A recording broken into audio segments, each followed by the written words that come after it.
Panahon nga gitukod ang micro hydropower diri sa amoang lugar, ang akong gi-contribute nga tabang panahon sa Pintakasi, maglukdo og balas, mangha og balas di sa sapa, then maghakot pod og mga bakal parehas sa kabilya. Siyempre usa lang ta ka tao, bation gyud ta ka kapoy. So among ginahimo, pahuway gamay. Kung ma-relax na pod ang lawas, makapundo na pod og kusog, padayon na pod sa trabaho. Nahitabo kani adto nga ang duha gyud ka sitio Lubas ug sitio Pundok, nakasinati gyud og mga sakit nga pari-pareho gyud ang sakit sa tiyan. Number 1 nga apektado ang mga kabataan ingon man katigulangan, nakasinati og susama nga mga balatian.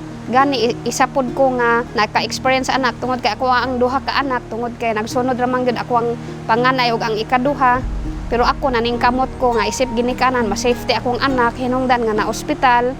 Then dito nahibaw-an ang result sa pagkuan sa doktor nga ang sakit sa among anak gikan gyud sa tubig ilimnon tungod kay kaning sakit nga amoeba, dysenteria ug diarrhea. Kalamagitan sa hydro, nakapataod mi og kuryente kada balay, tapos nakapataod na pud mi og naghangyo na pud mi sa pagpataod og tubig kada balay. Malangga pasalamat mi kay dili na mi mangita og tubig, kay naa na may tubig sa among balay. Kaya mo nami nga naay mainom nga tubig, makapanglaban nami, makaluto o makaligo, kahugas og tat.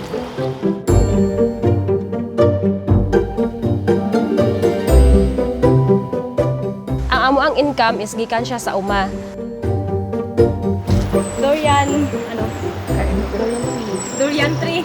Dako kay gikatabang ang hydro sa amo ang pagpanghuma tungod kay halimbawa kung mag-init, gamit kay ang tubig kay ang amo ang tubig dagikan sa amo ang hydro. So dako kay siya og kapuslanan tungod kay halimbawa kung mag-init og 1 week or more, posible ang yuta sa ato ang sulod sa baging or sa seedling. Tungod kay ang seedling nga kakao is sensitive, dali lang siya mauga. So ang mahitabo sa amo ang tanom anang mga panahon na or seedling, posible nga malaya gyud siya or padulong gyud siya nga mamatay ang ato ang seedling tungod kay sa kakrisis sa tubig anang panahon na magkuha gyud tagikan sa layo di container dalon sa area kung asa nakabutang ang ato ang seedling para lang mo survive ang ato ang seedling. So sa pagkakaroon nga aduna nay tubig nga nag-powered by hydro, dako na kay siya gikatabang, dako na og kausaban sa amo ang pagpanguma. Sukad nakabot ning micro hydro, so dako gyud og kausaban ang amo ang panginabuhi tungod kay kanang maghimo mi og silhig sa wala pay kuryente, adlaw ra gyud mi maghimo. Sukad nga nakaabot ang hydro, makahimo na bisag gabi. Murag makaalalay na gyud ang babae sa ilahang mga bana sulod sa panimalay kay tungod makahimo na sila og pamaligya og bisag ice water, ice candy, ibaligya nila ngadto sa eskwelahan para imerenda sa mga bata. So ingana nga pamaagi maka-income na gyud ang mga pipila ka mga kababayan-an nga especially kadto ang adunay refrigerator. Mao ni siya ang wifi bindo, kung muhulog ka og kwarta, pwede na ka maka-connect og internet. Para sa kwa is dako gyud kayo og lamang ang among generation karon og sa niaging generation kay dati is wala pa kuryente, gamit lang ang lampara. Karon kay sa amo ang generation ron is naanay hydro na ay sa as a student is dali ra ko maka-answer og mga assignment kay na pwede nami mag-research, and sa pag maka-answer nami pag gabi kay naanay suga.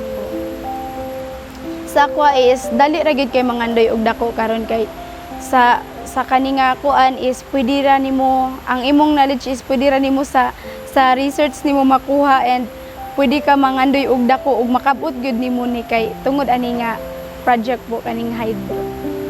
Ang pinaka-nindot gyud nga amo ang nasinati karon tungod kay aduna na gyud mi corn mill nga gigamitan pod og kuryente sa micro hydropower.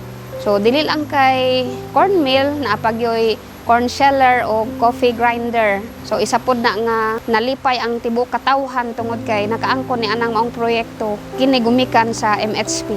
Para sa kuha dako kaayo og ikatabang tungod kay para sa amo ang base sa amo so kung wala may bugas, so kung naaman lang may mais, di namin moadtog magpet para mangitag bugas or didto magpagaling, dili namin magastuhan og pangtubil tungod kay naa na sa mismo nga community amo ang gikinahanglan. So dako kay siya impact para sa amo sa community, sa katawhan.